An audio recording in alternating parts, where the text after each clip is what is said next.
సంవత్సరాల తరబడి ఎన్ని మందులు వాడినా మీ మోకాల నొప్పులు తగ్గట్లేదా? ప్రాణ పెయిన్ క్లినిక్ లో అత్యాధునిక చికిత్స.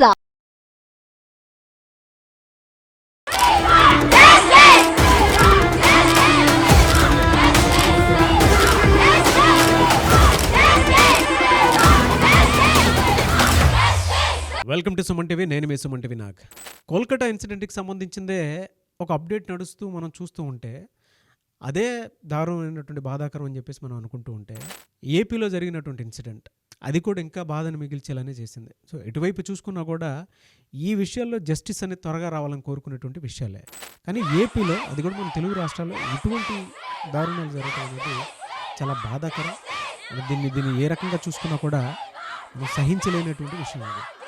అయితే ఈ రెండు ఇన్సిడెంట్స్కి సంబంధించినటువంటి కంపేర్ చేసుకుని కనుక మనం మాట్లాడుకోగలిగితే వీటిల్లో కామన్ థింగ్ ఏదైనా ఉంది అని అంటే అబ్యూజ్కి గురవుతుంది, లేదు అనుకుంటే నింద భరించేది ఎవరైనా ఉన్నారు అని అంటే ఒక ఆడపిల్లకి సంబంధించినటువంటి ఇష్యూ ఇది. దీనికి సంబంధించినటువంటి వాటిల్లో పర్టికులర్గా ఏం జరిగింది, ఎక్కడి వరకు ఇవి వెళ్ళే అవకాశాలు ఉన్నాయి, అంటే ఇది ఎంతవరకు కరెక్ట్, సొసైటీలో రోజు కొద్దీ ఇలాంటివి పెరిగిపోతూ ఉంటే దీనికి అంతం ఎక్కడా? ఒక అడ్వకేట్గా మనతో పాటు హైకోర్టు అడ్వకేట్ రవీంద్రనాథ్ గారు ఉన్నారు. అది వారి మాటలో అడిగి తెలుసుకుందాం. Hello sir. హాయ్ అండి నాగరాజ్ గారు. సార్, ఏది అంటే విస్తృతంగా ఏదున్నా సరే అండి చాలా దారుణమైనటువంటి ఇన్సిడెంట్స్ జరుగుతున్నాయి మన తెలుగు రాష్ట్రాల్లో. గుడ్లవల్లేరు కాలేజీలో జరిగినటువంటి ఇన్సిడెంట్స్ జరగడం అనేది చాలా బాధాకరం, దారుణం, సహించరానిది కూడా. అటువంటి ఇన్సిడెంట్స్ జరుగుతూ ఉన్నాయి. కోల్కతా ఇన్సిడెంట్ ప్యారలల్గా మనం చూస్తూ ఉన్నాం. ఈ రెండు ఇన్సిడెంట్స్కి సంబంధించింది మీరు అబ్జర్వ్ చేసింది ఏంటి ఒక అడ్వకేట్గా? దీని మీ సలహాలు సూచనలు ఏంటి? గుడ్లవల్లేరు ఇంజనీరింగ్ కాలేజ్, కృష్ణా జిల్లా, గుడివాడ. ఇక్కడ కూడా కాలేజే. ఈ కాలేజీలో సుమారుగా 300 మంది మహిళలు, అమ్మాయిలు, అంటే సుమారుగా 21, 23, 19 ఏళ్ళ నుంచి 22, 23 ఏళ్ళ వయసులో ఉన్నటువంటి కొంతమంది కాలేజ్ అమ్మాయిలు. 300 మంది అమ్మాయిలు ఆగస్టు 29 రాత్రి కాలేజీ క్యాంపస్లో బయటకు వచ్చి మొబైల్ టార్చ్ లైట్స్ ఆన్ చేసుకుంటూ క్యాండిల్స్ వెలిగిస్తూ వీ వాంట్ జస్టిస్ అని 300 మంది దిక్కులు పిక్కటిల్లేలాగా నినదిస్తుంటే ఈరోజు మార్నింగ్ ఆ కాలేజీలో ప్రవేశించినటువంటి పోలీసు యంత్రాంగం దాన్ని పూర్తిగా చూసి ఇక్కడ హాస్టల్స్ రూమ్లో కానీ, వాష్రూమ్స్లో కానీ, టాయిలెట్స్ రూమ్స్లో కానీ, హాస్టల్స్ రూమ్స్లో కానీ ఎక్కడ కూడా సీసీ కెమెరాలు లేవు. ఏదైతే మహిళలు అభియోగం చేస్తున్నారో, అంటే ఏదైతే వీళ్ళు రహస్య కెమెరాలు పెట్టారు, హిడెన్ కెమెరాస్ పెట్టారు అని ఏదైతే అప్లికేషన్ పెడుతున్నారో దానికి సంబంధించి వీళ్ళు పోలీస్ డాగ్స్ని తీసుకెళ్లారు. అదేవిధంగా బాంబు సెర్చ్డ్ ఐటమ్స్ అని తీసుకెళ్లారు. మొత్తం టోటల్ యంత్రాంగం అంతా కూడా ఎస్పీ నుంచి అధికారస్తులు అందరూ కూడా ఈరోజు మార్నింగ్ గుడ్లవల్లూరు ఇంజనీరింగ్ కాలేజ్కి వెళ్ళి పూర్తి సెర్చింగ్ చేసి బయటకు వచ్చి తేల్చింది ఏంటంటే కొండనంతా ఎలకన పెట్టినట్టుగా ఇక్కడ ఏమీ జరగలేదు, అంతా క్లియర్గా ఉంది, ఇదంతా కూడా ఒక బ్యాడ్ ప్రాపగాండా నడుస్తుంది అని చెప్తున్నారు. అంటే కనీస మానవత విలువలు 300 మంది అమ్మాయిలు బయటకు వచ్చి అందిస్తున్నారు. వాళ్ళు ఆల్రెడీ చెప్తున్నారు, అందులో ఆల్రెడీ మాట్లాడిన అమ్మాయిలు ఏం చెప్పారంటే, మేము గడిచిన 2 వారాలుగా మేము కాలేజ్ మేనేజ్మెంట్కి ఈ విషయాన్ని ఇన్ఫామ్ చేసినప్పుడు మేనేజ్మెంట్ కూడా చాలా టేక్ ఇట్ ఈజీగా తీసుకున్నారు, దాన్ని పెద్దగా పట్టించుకోలేదు. ఇదంతా సెర్చ్ చేసి మేము క్లియర్ చేయాలంటే 2 months, అట్లీస్ట్ 1 month అయితే పడుతుంది అని మమ్మల్ని కొట్టినట్టు మాట్లాడారు. ఒక అమ్మాయి ఒక ఆడియోలో విషయాలను తెలియపరిచింది. ఒక ప్రిన్సిపాల్తో మాట్లాడిన సంభాషణ కూడా మనకి ఒక ఆడియో క్లిప్ రిలీజ్ అయింది. అది రోమ్ అవుతుంది మనకి సోషల్ మీడియాలో కూడా. వాళ్ళు మాట్లాడుకున్న మాటలు చూస్తే ఈ విషయాన్ని ఇక్కడితో క్లోజ్ చేయండి అంటే మేనేజ్మెంట్ కూడా భద్రత కల్పించడంలో స్త్రీలకు సంబంధించి, ముఖ్యంగా మహిళలకు సంబంధించి వ్యక్తిగత స్వేచ్ఛ, రక్షణ, గోప్యత. నేను అచ్చ తెలుగు పదాలు వాడతాను మన నాగరాజ్ గారు, ఎందుకంటే అందరికి అర్థమయ్యే భాష మాట్లాడాలి. ఇంగ్లీష్ టెర్మినాలజీ మన లా బుక్స్ చదువుకుంటే చాలా కఠినంగా ఉంటాయి, అవి చాలామందికి అర్థం కాదు కాబట్టి నేను తెలుగు భాష పదాలు వాడుతున్నాను. వ్యక్తిగత స్వేచ్ఛ, గోప్యత, భద్రత, వీటికి సంబంధించి కాలేజీలో, ముఖ్యంగా ఉమెన్స్ కాలేజీలు జరుగుతుంటే అది మెడికల్ కాలేజీ అయినా, ఇంజనీరింగ్ కాలేజీ అయినా, ఇంటర్మీడియట్ కాలేజీ అయినా భద్రతా ప్రమాణాలు ఎంతవరకు ఉన్నాయంటే ఈరోజు గుడ్లవల్లూరు ఈ ఇంజనీరింగ్ కాలేజ్ యొక్క నిదర్శనం మనకు కనిపిస్తుంది. ఈరోజు అక్కడ ఏదో జరుగుతుంది, ఎందుకు ఆలోచించట్లేదు పోలీస్ యంత్రాంగం? ఇదే సంఘటన మన కలకత్తాలో కూడా జరిగింది. అదే విషయాన్ని ఫస్ట్ వచ్చినటువంటి ఆ లోకల్ పోలీసులు ఏదైతే సెర్చ్ చేశారో వాళ్ళు ఇక్కడ దాన్ని ఆ మొత్తం యొక్క ఆ సీన్, క్రైమ్ సీన్ మొత్తం కూడా అక్కడ కూడా ఇదే జరిగింది. అక్కడ కూడా రాత్రిపూట విధిలో డ్యూటీ నిర్వహిస్తున్న ట్రైనింగ్ డాక్టర్ మీద అక్కడ ఒక అఘాయిత్యం జరిగింది. అక్కడ కూడా మార్నింగ్ లేచేసరికి నిన్న మనం కొన్ని ఆడియో కాల్స్ కూడా వినిపించడం జరిగింది. అంటే స్టెప్ బై స్టెప్ అక్కడ మనం స్టడీ చేసాం. అవును. ఇక్కడ కూడా సమ్ కాన్స్పిరసీ ఉంది. ఎందుకు ఆ కోణంలో ఆలోచించట్లేదు? సోషల్ మీడియా ఎంతసేపు దీన్ని వైరల్ చేయాలి, ఆ ఇష్యూని చేసిన తప్పించి సమస్యకి పరిష్కారం తీసుకో దాన్ని పొలిటికల్ వైజ్ తీసుకెళ్తున్నారు. అంటే రాజకీయ రంగు పులుపుకుంది. ఈ పార్టీ వాళ్ళు చేశారు. ఆ అమ్మాయి మాట్లాడే మాటల్లో కూడా మనకు ఆడియో క్లిప్స్ దొరికాయి. నేను పలానా పార్టీకి సంబంధించిన వ్యక్తితో నన్ను ఏమైనా చేసుకోండి. విషయం జరిగింది. అక్కడ ఎవరైతే మెయిన్ ఫైనల్ ఇయర్ స్టూడెంట్ అని ఎవరైతే చెప్తున్నారో అతను అరెస్ట్ చేశారు, అతను ఇంటరాగేట్ చేస్తున్నారు. ఆయన సంబంధించిన ల్యాప్టాప్స్ కానీ, ఆయన సంబంధించిన మొబైల్ ఫోన్స్ కానీ టోటల్ అన్నీ కూడా క్లియర్ ఎక్కడ మొత్తం వేవ్ చేసేసాడు. ఆయన చేసేటం అనుకుంటాను నేనైతే. ఇదే సంఘటన మనకి ఎక్కడ గుర్తొస్తుందంటే 2023లో ఉడిపిలో సేమ్ ఇదే కేసు జరిగింది. అక్కడ ఉడిపి కాలేజీలో కూడా సేమ్ ఇదే ఇష్యూ జరిగింది. అక్కడ ఏం జరిగింది, ముగ్గురు కల్ప్రిట్స్ ఏం చేశారు, ఇదే సేమ్ బాత్రూంలో హిడెన్ కెమెరాస్ పెట్టి ఆ హిడెన్ కెమెరాస్ టోటల్ డేటా అంతా కలెక్ట్ చేస్తే ఇద్దరు అమ్మాయిలు సేమ్ యాజ్ ఇట్ ఈజ్. 22లో మనకి చండీగఢ్ యూనివర్సిటీ జరిగింది, 23లో ఉడిపి కాలేజీలో జరిగింది, 24లో ఆంధ్రప్రదేశ్ కృష్ణా జిల్లాలో జరిగింది. అక్కడ కూడా సేమ్ ఇదే. హిందూ సంబంధించిన అంటే ముస్లిం స్టూడెంట్స్ కొంతమంది హిందూ విద్యార్థుల మీద బాత్రూంలో హిడెన్ కెమెరాస్ పెట్టి వాటిని ఏం చేశారు, ఆ హిడెన్కి వచ్చినటువంటి ఆ డేటా మొత్తం కూడా పోర్నోగ్రఫీకి అమ్మేశారు వాళ్ళు. Same as it cut copy paste నడుస్తుంది. నేను ఆ స్టోరీని కానీ కేసు నేను సైటేషన్ చూస్తుంటే యాజ్ ఇట్ అదే కేసు అనిపిస్తుంది. అక్కడ కూడా వాళ్ళు ఏం చేశారు, వాటిని ఆ వచ్చిన వీడియోస్ని ఆ యాసిడ్గా రిమూవ్ చేసేసారు. అంటే ఆ సాక్ష్యాలను తారుమారు చేసేసి మళ్ళీ మార్నింగ్ పోలీసులు ఇంటరాగేషన్ టైంలో ఏమైతే అమాయకత్వంగా నిలబడ్డారు వాళ్ళు. ఇప్పుడు ఒకసారి డిలీట్ చేసి వెళ్ళదీయాలి. దానికి కూడా టెక్నాలజీ ఉంది. ఆ టెక్నాలజీ లోకల్ పోలీసుల దగ్గర లేదు. లోకల్ పోలీసుల దగ్గర, స్టేట్ పోలీసుల దగ్గర ఆ టెక్నాలజీ లేదు. వాళ్ళకి ఖచ్చితంగా ఇన్ఫర్మేషన్ టెక్నాలజీ తాలూకా ఐటీ సంబంధించిన నిపుణులను తీసుకొని ఆ ఇంటరాగేషన్లో ఇందులో ఇన్వాల్వ్ చేస్తే కానీ నిజంగా అతను చేశాడా చేయలేదా, అతను చూపించాడు, వీళ్ళు వెళ్ళారు, అతను ల్యాప్టాప్ సెర్చ్ చేశారు, అందులో ఎక్కడే డిలీట్ అయిపోయినాయి. మొబైల్ ఫోన్ సెర్చ్ చేశారు, డిలీట్ ఉన్నాయి.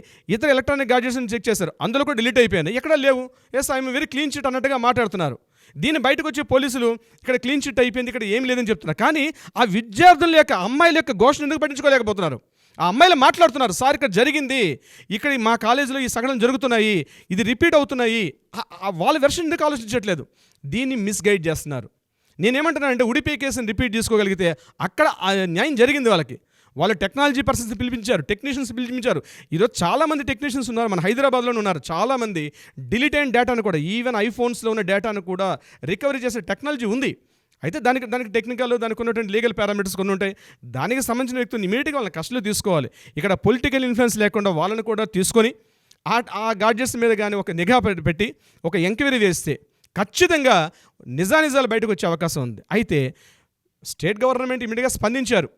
లోకల్ పోలీసులు చెప్పిన ఇన్ఫర్మేషన్ మీద స్టేట్ గవర్నమెంట్ చేశారు. చంద్రబాబు నాయుడు గారు కూడా ఇమీడియట్గా ఒక చేయమని చెప్పి ఒక కమిటీ ఇచ్చారు. అలాగే మానవ వనరుల అభివృద్ధి శాఖ నారా లోకేష్ గారు కూడా దీని మీద స్పందించారు, చేయాలని చెప్పి. ఇది పొలిటికల్. నేను ఇది కాదండి, ఇక్కడ పొలిటికల్ వేరు, జరుగుతున్న వ్యవస్థ వేరు. ఇక్కడ నేను ఏ ఒక్క పార్టీకో నేను స్పందించి చెప్పట్లేదు.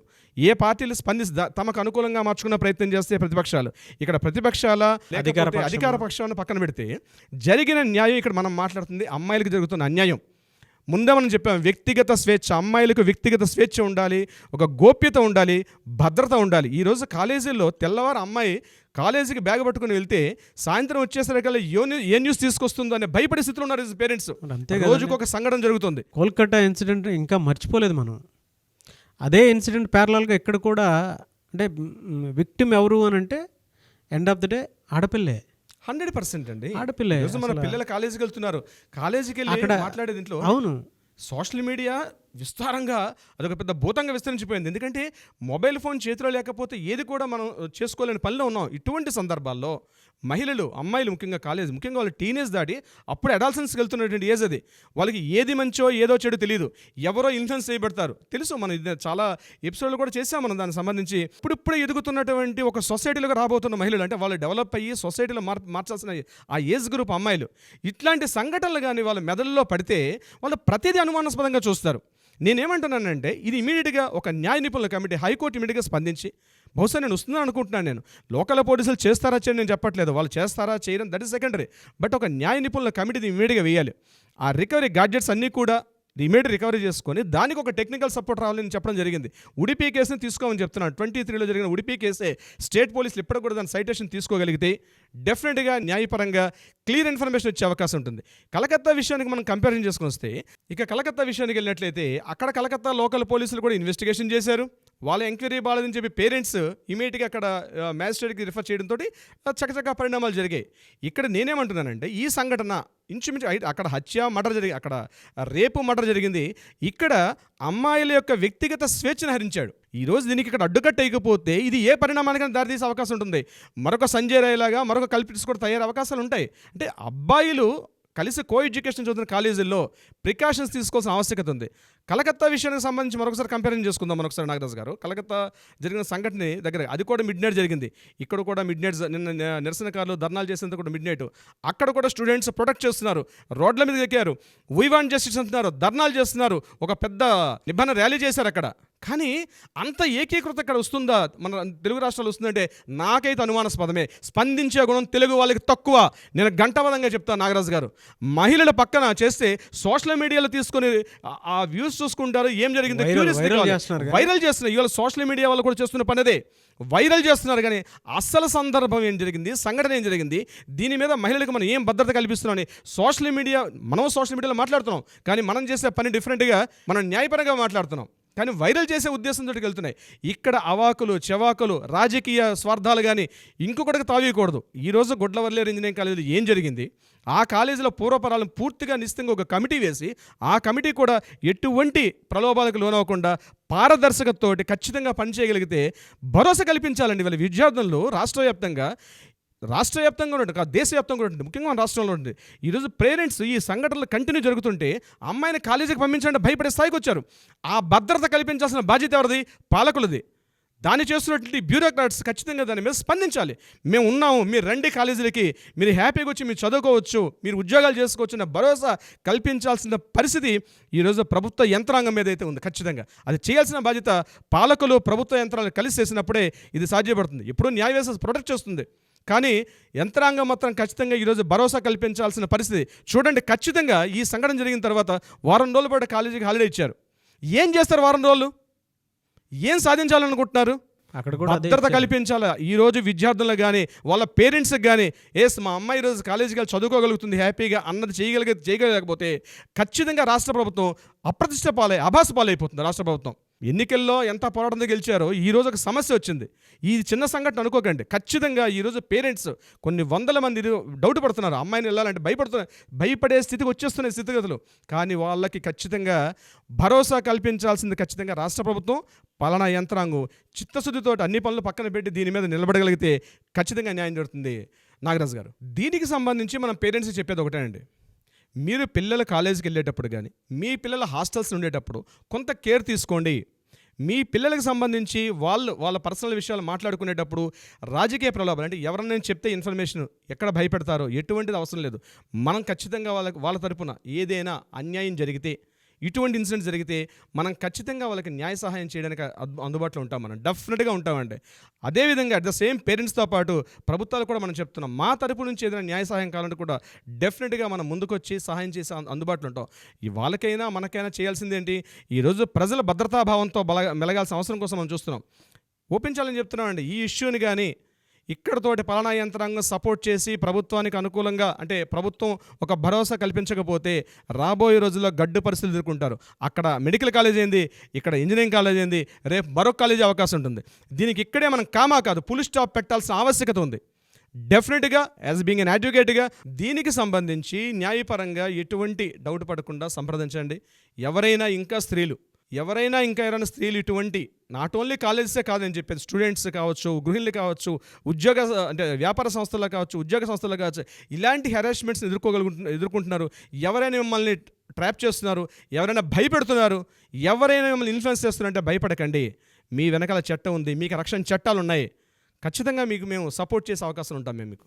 డెఫినెట్గా అండి, మంచి మాట అన్నారు. Thank you so much. ఎందుకంటే మనం ఎప్పుడు వాళ్ళతో పాటే ఉంటాం, వాళ్ళకి న్యాయం చేయడానికే వాళ్ళతో పాటే వాళ్ళలోనే కలిసి ఉంటాము. అండ్ డెఫినెట్గా మీరు ఇందాక కంపేర్ చేసి చెప్పినట్లు పేరెంట్స్ కూడా కొంతమంది గుర్తుంచుకోవాల్సినటువంటి విషయం, ఈరోజు కోల్కతా ఇన్సిడెంట్ మెడికల్ కాలేజ్, ఇది ఇంజనీరింగ్ కాలేజ్, పెద్ద తేడా ఏం లేదు. అక్కడ ఫిజికల్గా డ్యామేజ్ జరిగితే ఇక్కడ సైకలాజికల్గా జరిగినటువంటి డ్యామేజ్ చాలా ఎక్కువ. Correct అండి, exactly. అవునండి. దాంతోపాటు సోషల్ మీడియా ప్రభావం అనుకోండి, డార్క్ వెబ్సైట్ ప్రభావం అనుకోండి, సో అందులో కొన్ని పోస్ట్ చేశారని చెప్పేసి కొన్ని విషయాలు తెలుస్తూ ఉన్నాయి. అంటే గోప్యంగా ఉంచాల్సినటువంటి విషయాలన్నీ కూడా భద్రతకు సంబంధించింది కానీ, లేదంటే జనరల్గా బాడీ షేమింగ్ చేస్తేనే తీసుకోలేమండి. అలాంటిది ఇలాంటి ఇన్సిడెంట్స్ విషయంలో ఎవరి ఎమోషన్స్ అయినా సరే ఆగకుండా బీభత్సంగానే బయటకు వచ్చేస్తూ ఉంటాయి. అంటే ఇంకొకరికి తెలియకుండానే ఇంకొకరి మీద ఆ ఎమోషన్ ఏ విధంగానే సరే కోపంతో అయినా సరే తీర్చుకోవాలి అనుకుంటారు చాలామంది. ఏ రకంగా చూసుకున్నా కూడా ఇలాంటి ఫర్దర్గా జరగకుండా ఉండాలి అని అంటే మనం కూడా వాళ్ళతో పాటు ఉన్నాము, వాళ్ళు మనతో పాటు రావచ్చు. అట్ ద సేమ్ టైం మీరు ఇందాక చెప్పినట్లు పేరెంట్స్ ఇందులో గుర్తుంచుకోవాల్సిందే, కాలేజెస్కి వెళ్ళేటప్పుడు డెఫినెట్గా మీరు ప్రతి ఒక్కరూ మీ పిల్లలు ఏం చేస్తున్నారు ఏంటి అని ఈ రోజుకైనా సరే కనుక్కోండి, డెఫినెట్గా కనుక్కోండి ఏం జరుగుతుంది ఏంటి అనేది. ఎందుకంటే ఎవరెవరితో బయటికి వెళ్తున్నారు, ఏ విధంగా ఉంది, అటువైపు ఉన్న మనుషులు కరెక్టా కాదా అనేటువంటిది ఈ రెండు ఇన్సిడెంట్స్ని బట్టి మీరు డెఫినెట్గా కొన్ని విషయాలను అర్థం చేసుకోవాలి అండ్ ముందుకు వెళ్ళాల్సినటువంటి అవసరం బాధ్యత రెండు. And at the same time ఈ రెండిట్లోనూ జస్టిస్ రావాలి, జరగాలి అని కోరుకునేటువంటి వాళ్ళు చాలామంది మనతో పాటు ఉన్నారు. And I would like to say special thanks to you again. ఎందుకు అనంటే ప్రతిసారి దీనికి సంబంధించినటువంటి వాటిలో ఒక ఇలాంటిది జరగడం చాలా బాధాకరం అని చెప్పేసి మీరు ముందుకు వచ్చి మరి మొత్తం పక్కన పెట్టి, లేదంటే అవేర్నెస్, లీగల్ అవేర్నెస్ అనేది ఉండాలి. మనిషిని చంపుకోవటం కాదు, మనిషిని అబ్యూస్ చేయటం కాదు, మనిషి సెక్సువల్ వైలెన్స్ పేరుతోటి మహిళల మీద దాడులు చేయటం కానీ, ఆకృత్యాలు చేయటం కానీ జరగకూడదు. దీన్ని ఎలా అయినా సరే అరికట్టాలి అనేటువంటి ఉద్దేశంతో మీరు రోజు వచ్చి ఇన్ఫర్మేషన్ని ఏదున్నా సరే దీనికి చట్టాలు ఉన్నాయి, ఈ విధంగా ముందుకెళ్ళొచ్చు అనేటువంటి విషయం చెప్తూ ఉన్నారు. Really hats off to you అండి. Thank you sir, thank you so much Ravindranath గారు. ఈ రెండిట్లోనూ జస్టిస్ జరగాలని మాత్రం కోరుకుందాము. ఈ రెండు ఇన్సిడెంట్స్కి సంబంధించింది కింద కామెంట్ బాక్స్లో ఎంతమంది ఆడియన్స్ మనతో పాటు ఉండి మనతో పాటు నడుస్తారు. అండ్ మీరు ఇందాక ఒక మాట అన్నారు, కుదిరితే అటువైపు ఏపీకైనా సరే మా తరపు నుంచి ఏదైనా హెల్ప్ కావాలంటే చేస్తామని చెప్పేసి అన్నారు కదా, డెఫినెట్గా చేద్దామండి ఆ పరంగానే. థ్యాంక్ యూ అండి, thank you so much sir. Thank you so much Nagaraj గారు.